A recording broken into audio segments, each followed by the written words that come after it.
भवतु सह नौ भुनक्तु सह वीर्यं करवावहै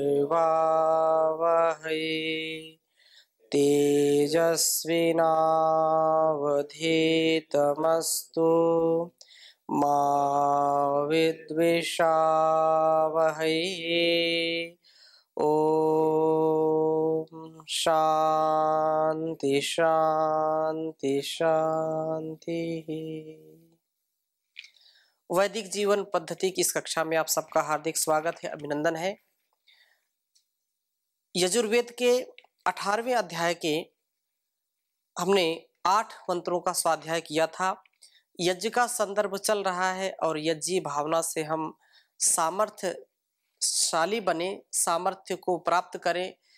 किसी भी प्रकार का असमर्थता हमारे अंदर नहीं होनी चाहिए। पूर्ण हम सबल बने, बलशाली होकर के हर प्रकार के बल को बढ़ा करके इस जगत का और इस जीवन का उद्धार करें, इस जीवन का बेड़ा पार करें। ऐसी भावना से यहाँ पर अनेक प्रकार से ईश्वर ने हमको निर्देश किया है, आदेश, उपदेश और संकेत किया है। हम इसको समझें।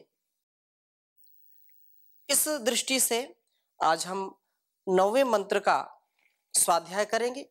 यहाँ पर जो 8वें मंत्र में कहा था कि मुझे लोक और परलोक दोनों में सुख की प्राप्ति हो तथा मैं पतित न हो, मेरे सौमनस्य के लिए, मेरे भग के लिए, ऐश्वर्य के लिए आप मुझ में सामर्थ्य दीजिए।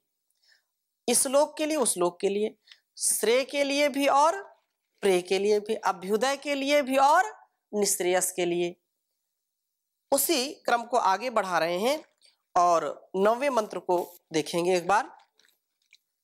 ऊर्क चमे सुनृता चमे पयस चमे रसस चमे।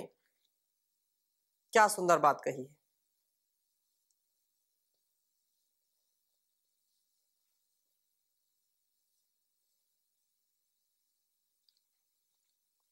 पयस चमे,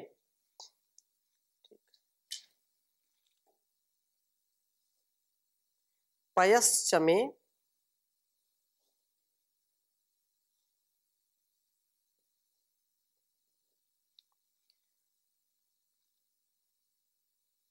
रसस चमे।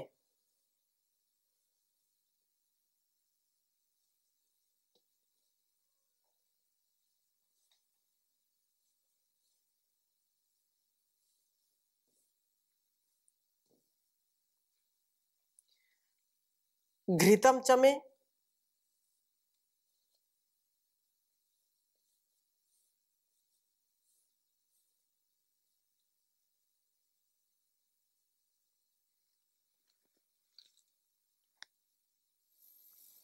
घृतम चमे।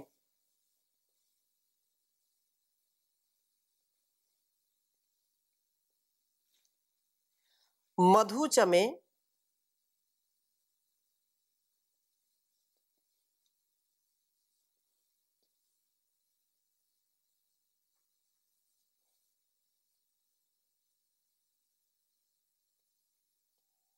मधु चमे, सग्धिस चमे, सपीतिस चमे।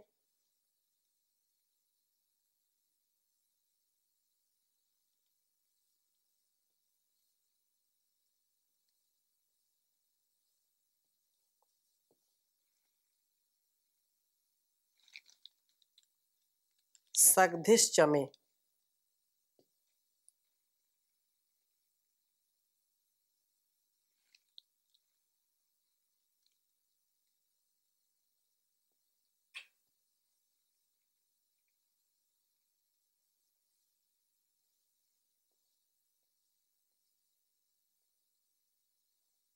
सग्धिस चमे, सपीतिस चमे।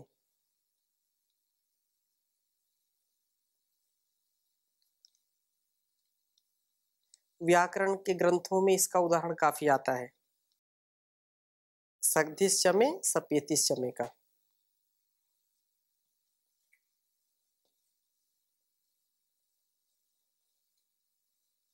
सग्धिश्चमे सप्येतिश्चमे।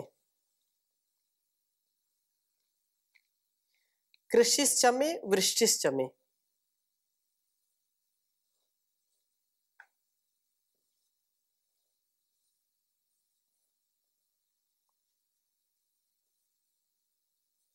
कृषिश्च कृषिश्चमे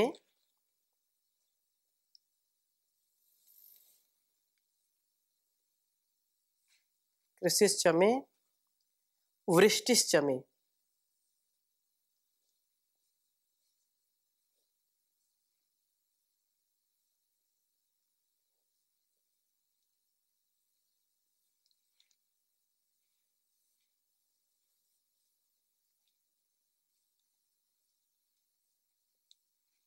वृष्टिश्चमे जैत्रम चमे।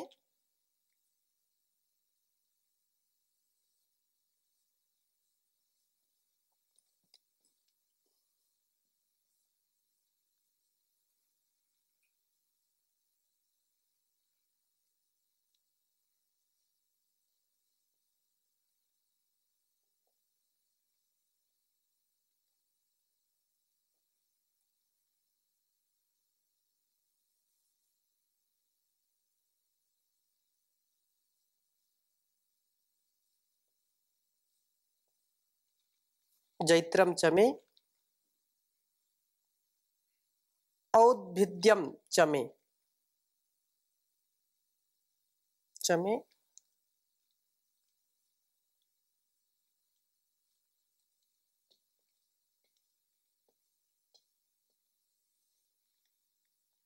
औद्भिद्यम।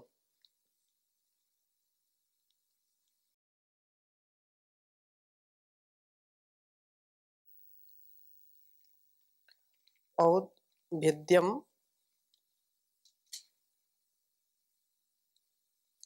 चमे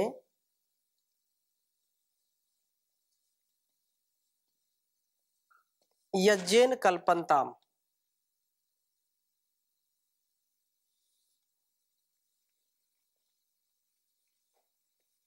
यज्ञेन कल्पन्ताम। ऊर्क चमे सुनृता चमे पयश्चमे रसश्चमे घृतम चमे मधु चमे सग्धिश्चमे सपीतिश्चमे कृषिश्चमे वृष्टिश्चमे जैत्रम चमा औद्भिद्यम चमा चमे यज्ञेन कल्पन्ताम। ऊर्क चमे सुनृता चमे पयश्चमे रसश्चमे घृतम चमे मधु चमे सग्धिश्चमे सपीतिश्चमे कृषिश्चमे वृष्टिश्चमे जैत्रम चमा।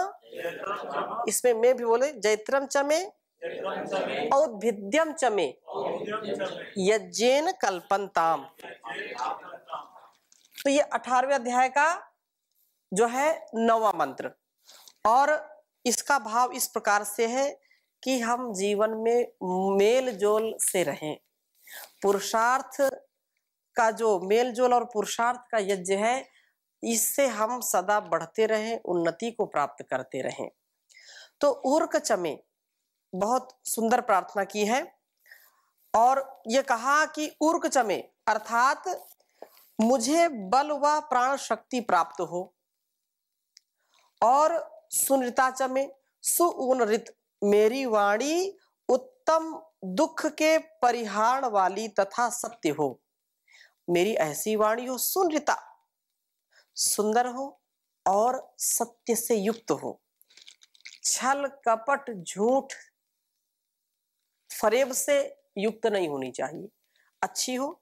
सत्यम वद धर्मम चर, सत्यम ब्रूयात प्रियम ब्रूयात, जो बात कही है तो ये बात यहाँ पर स्पष्ट की सुनृता की सुनृत से जो है मैं युक्त हूं। मेरी वाणी बिल्कुल जो है दूसरों का, मैं एक शब्द बोलूं तो दूसरों के यदि दुख है, मन में यदि कोई कष्ट है, क्लेश है, तो उनका कष्ट दूर हो, मेरी वाणी बोलने से उनके कष्ट नष्ट हो जाएं, ऐसी मेरी वाणी होनी चाहिए। और बहुत ऐसे लोग होते हैं जीवन में, आप देखे होंगे, चाहे अपवाद रूप में, उनकी वाणी, उनके व्यवहार में इतनी पवित्रता होती है, इतनी शुचिता, इतनी करुणा होती है कि वो एक बार भी बोलते हैं मन से, हमको बहुत शांति मिलती है। उनकी उपस्थिति मात्र से ही हमको शांति मिलती है। कितनी सरल, कितनी अहंकार से मुक्त वाणी, इसीलिए वाणी का बड़ा महत्व है। पहले के समय में राजा महाराजा यदि कोई एक छोटा सा श्लोक बना के सुना दे तो उसको बहुत धन धान्य से परिपूर्ण कर देते थे, विद्या प्रेमी होते थे। और अगर एक शब्द भी उनके अनुकूल नहीं है या ऐसा अमर्यादित कोई कार्य कर दिया, अमर्यादित सभा में ऐसे कोई बोल दिया, तो बहुत कठिन हो जाता था, अनिष्ट हो जाता था। यदि अच्छी वाणी बोली है तो उसको कई सौ, कई हजार जो है हाथी घोड़े दे देते थे, गाय दे देते थे। और यदि कोई ऐसी वाणी निकल गई जो अमर्यादित है तो उसको हाथी के नीचे कुचला भी देते थे। हैं? बात ही हाथी पाइए, बात ही हाथी पाओ, ये कहावत है कि बात की ही करामात है। बात यदि है आपकी ठीक तो उससे हाथी भी आप जीत सकते हो, और बात यदि ठीक नहीं है तो हाथी की लात के नीचे आपको जो है जीवन आपका समाप्त कर दिया जाएगा। तो इसलिए ये बात कहा कि सुनृताम च में, अर्थात मेरी वाणी जो है बहुत ही अच्छी हो, दूसरों के दुख को हरने वाली हो।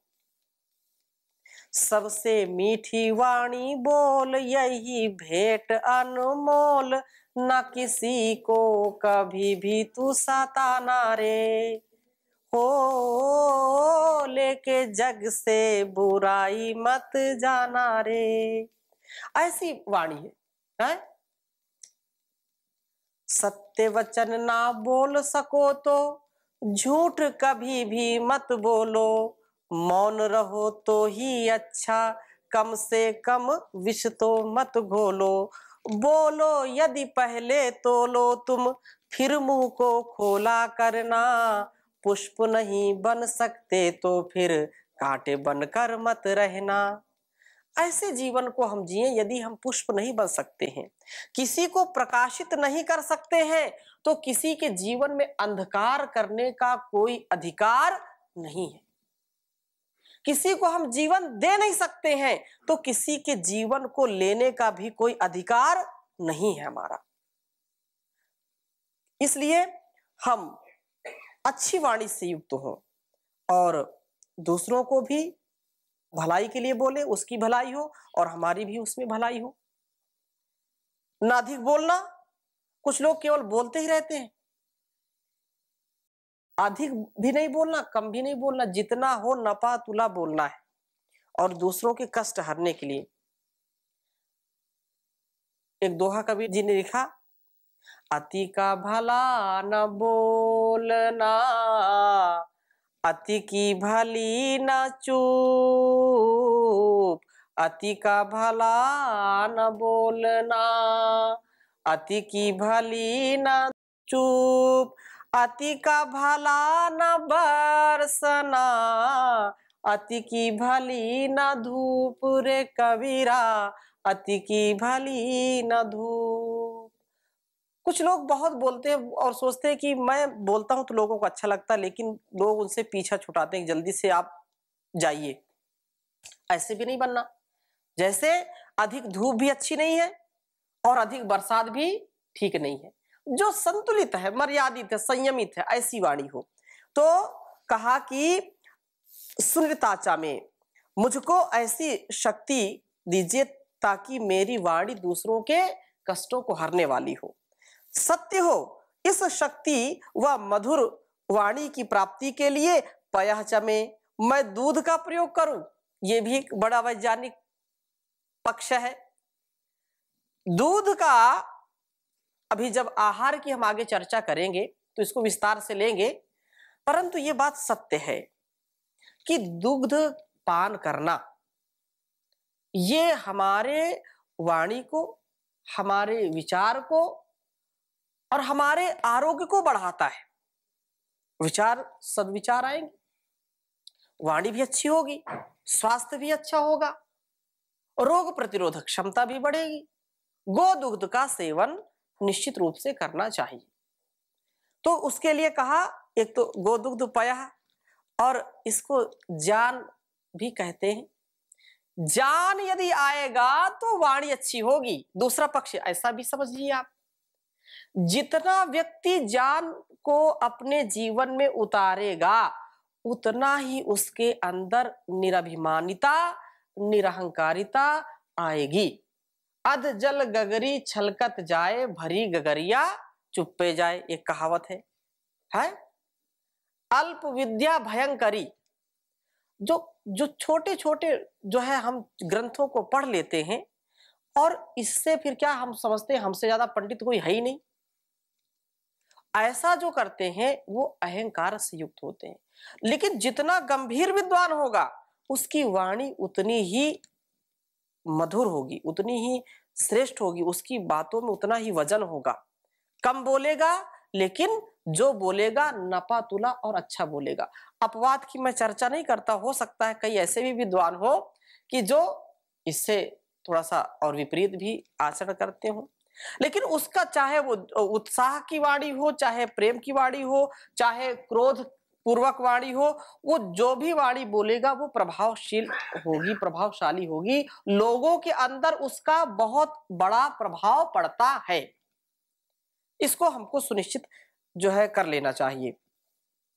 और आगे कहा रसश्चमे, फलों के रस का सेवन करूं, फलों के रस का सेवन करूं, क्योंकि जब हम सात्विक आहार लेंगे तो उससे रोगों का प्रहार नहीं होगा, हम उत्साह से परिपूर्ण रहेंगे, शरीर भारी नहीं होगा, मेरी पाचन शक्ति ठीक रहेगी, जिससे विद्या अध्ययन में, अध्ययन अध्यापन में गति होगी। इसलिए रसश्चमे, मैं फलों के रस का सेवन करूं, ऐसी जो है प्राप्ति मुझको कराइए। अब कोई व्यक्ति, इसमें बहुत अलग अलग सबके विचार, अलग अलग सोच होती है। इतनी छोटी छोटी बात वेद में लिखी है जरूर, क्योंकि ये हमको हर प्रकार से उन्नत बनाने का उपदेश परमात्मा ने किया है।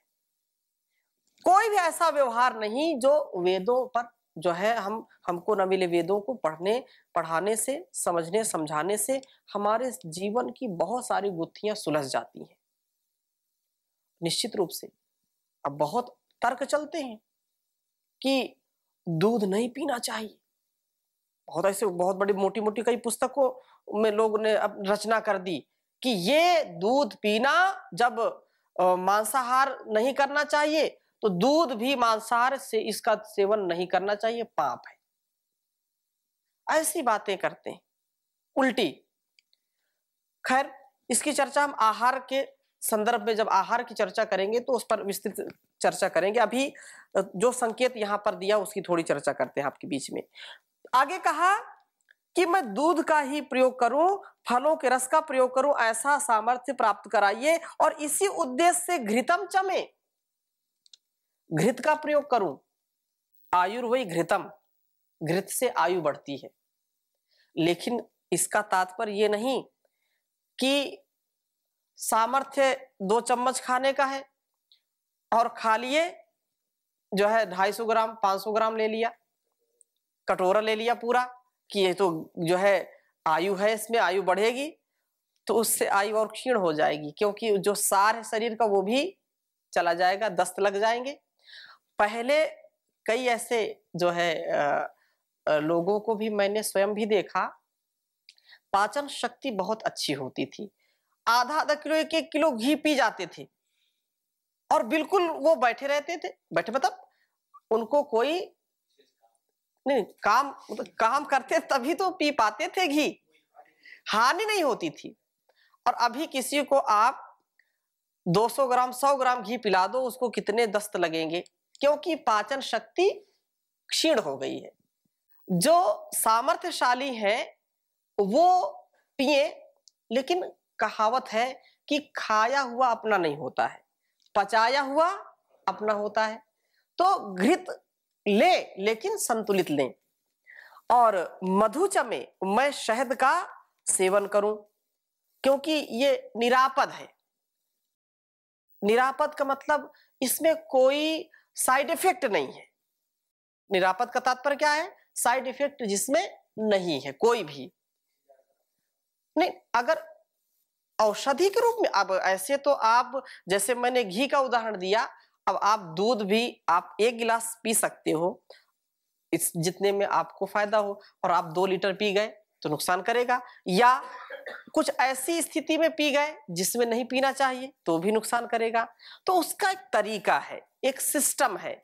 सिस्टमेटिक ढंग से जब चीजों का प्रयोग करेंगे तो आपको वो लाभ देगी। अतः ये कहा कि मधु चमे अर्थात शहद का प्रयोग करूं, सेवन करूं, इन वस्तुओं को मैं अकेला ना खाऊं। अब देखो आगे की बात देखिए, इनको केवल मैं अकेले खा करके अपने आप को नहीं बढ़ाना चाहता हूं। केवल आगो भवती केवल आदि, केवल खाने वाला केवल पाप को खाता है। इसलिए कितनी उदात्त भावना है। आगे कहा सगधिस चमे, मैं अकेले ना खाऊं, अपितु जो है मेरा और औरों के साथ मिलकर के मेरा भोजन हो। ये परंपरा हमारी लगभग टूट चुकी है। गुरुकुलों में तो ये तो गुरुकुल तो विशेष ही है, लेकिन जो सामाजिक दृष्टि है, पहले क्या होता था, दिन भर लोग खेत में काम करते, कोई कहीं अलग अलग काम करते, लेकिन रात्रि का भोजन सब मिलकर के, छोटे हो बड़े हो बुजुर्ग हो, सब मिलकर के खाते थे। रूखा सूखा जो भी हो बड़े प्रेम से खाते थे, इसलिए बलिष्ठ होते थे, संतोषी होते थे, सुखी होते थे। ये वेद का वचन यदि हम धारण करें तो कितना सुखमय जीवन हो जाए हमारा। आज सुमति नहीं है, बुद्धि खराब है, कुमति है। जहां सुमति तहां संपत्ति नाना, जहां कुमति तहां विपत्ति निधाना। सुमति नहीं है, बुद्धि खराब हो गई, कुमति आ गई, जिससे अनेक प्रकार की आपत्तियों विपत्तियों का सामना करना पड़ता है।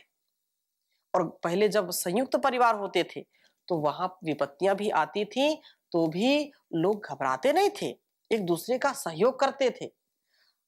और आश्चर्य है कि जो हमारी परंपरा थी उसको धीरे धीरे कमजोर करने का काम कर रहे हैं। जिनकी परंपरा नहीं थी, जो पाश्चात्य जीवन जीने वाले विदेशी हैं, अंग्रेज हैं, वो जो पहले इस ऐसे जो है भोगी जीवन जीते थे, अब वो हमारी संस्कृति को अपना रहे हैं। वो अब संयुक्त परिवार में धीरे धीरे आ रहे हैं, क्योंकि भोगमय जीवन जी जी करके वो थक गए और उसके जो है दुष्परिणाम उन्होंने भोगे। धीरे धीरे वो इस परंपरा को अपना रहे हैं। तो हम यहां जो सगधिस चमे, मेरा औरों के साथ जो है मिलकर के भोजन हो। अगली बात क्या कही, सपीतिस चमे, अर्थात बंधुओं के साथ मिलकर के पीना भी हो। खाना और पीना तो अच्छा है, लेकिन पीना और खाना अच्छा नहीं है, लोग ऐसे बोल देते हैं। अर्थात जो मद्य आदि का सेवन करते हैं, ड्रिंकिंग करते हैं, वो पहले पीते हैं फिर खाते हैं। तो इससे बचना चाहिए। क्या? हाँ, देखो वेद का मंत्र बोल रहा है, मैं नहीं कह रहा हूं, ये मेरी वाणी नहीं है। क्या कहा पहले, सगधिस चमे, मेरा औरों के साथ मिलकर के भोजन हो।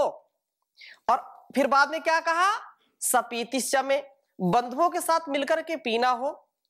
पहले खाना है, अर्थात भोजन आदि हम पहले लेते हैं और उसके बाद फिर जो दूध आदि है उसका सेवन करते हैं। तो कहने का आशय यह है कि अपने जीवन को अच्छा बनाने के लिए जो भी ये प्रार्थना की जा रही है वो उत्थान के लिए है। इन भोज्य पदार्थों की प्राप्ति के लिए कृषिश्च में, ये सारी जो चीजें मैंने गिनाई है वो उसके लिए क्या, कृषि की प्रधानता आवश्यक है। जब पशुपालन नहीं होगा तो भाई कहां से आएगा सारा दूध घी, कहां से मिलेगा। इसलिए मैं कृषि को अपनाऊं। वृष्टिश्च में, कृषि की सफलता के लिए क्या होना चाहिए, वृष्टि होनी चाहिए। मुझे इष्ट वृष्टि प्राप्त हो, उसके लिए एक तो जल की वर्षा भी आवश्यक है, धन की वर्षा भी आवश्यक है। धन की वर्षा हो और उस परम पिता परमात्मा की कृपा की वर्षा हो, है ना, तब जाकर के मेरा जीवन अच्छा बनेगा, समाज और ये परिवार अच्छा बनेगा। वृष्टिश्च में, जैत्रम च में जेतुर्भावः, इस वृष्टि जनित कृषि से उत्पन्न पदार्थों का सेवन मुझे विजय सामर्थ्य वाला बनाए। जो भी सामर्थ्य मिलेगा वो मुझको सदा सर्वदा सर्वत्र विजय को प्राप्त कराने वाला हो। मैं पराजय को कभी ना प्राप्त हो, उससे मुझको सतत विजय की प्राप्ति हो। पराधीनता नहीं, स्वाधीनता की प्राप्ति हो। जो अंदर की पराधीनता है, अंदर की अपूर्णता है, उससे भी मैं ऊपर उठूं, और बाहर की जो पराधीनता है, बाहर की जो अपूर्णताएं हैं, उससे भी मैं ऊपर उठूं।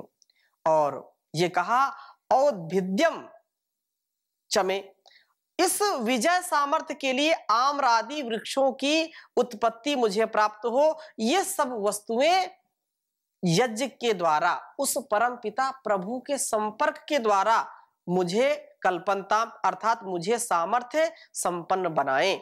मैं प्राण शक्ति संपन्न होऊं, सुनित वाणी का प्रयोग करूं, ऐसी भावना ये इसमें बताई गई है।